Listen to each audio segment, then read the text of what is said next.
నమస్కారం. నా పేరు శ్రీరామ్ శర్మ.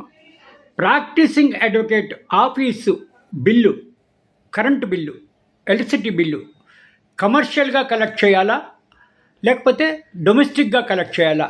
ఇదే విషయాన్ని గౌరవ మధ్యప్రదేశ్ హైకోర్టు ఒక తీర్పు ఇవ్వడం జరిగింది. ఇక్కడ మధ్యప్రదేశ్ ఒక అడ్వకేట్ గారి ఆఫీస్కు కమర్షియల్గా బిల్లు వేశారు. ఇది చాలా తప్పు. రెసిడెన్షియల్గా వెయ్యాలి, డొమెస్టిక్గా వెయ్యాలి అని గౌరవ మధ్యప్రదేశ్ హైకోర్టులో ఛాలెంజ్ చేశాడు ఆ అడ్వకేట్ గారు. Single judge justice Ramesh Palke తీర్పిచ్చారు. అడ్వకేట్ ఆఫీసు డొమెస్టిక్గా కలెక్ట్ చేయాలి, కమర్షియల్గా చేయకూడదు ఎలక్ట్రిసిటీ డిపార్ట్మెంటు అని చెప్పేసి ఈ విధంగా స్టే ఇవ్వడం జరిగింది. ఇట్లా ఎలక్ట్రిసిటీ బిల్లు కమర్షియల్గా కలెక్ట్ చేయకుండా స్టే ఇచ్చారు. అంటే దీని అర్థం ఏంటి?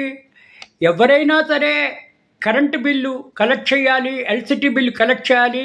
ఈ ఎలక్ట్రిసిటీ డిపార్ట్మెంట్ అంటే అడ్వకేట్ ఆఫీస్కి డొమెస్టిక్గా కలెక్ట్ చేయాలి, కమర్షియల్గా రేట్లలో కలెక్ట్ చేయడానికి వీల్లేదు అని ఈ తీర్పు ద్వారా మనకు తెలుస్తోంది.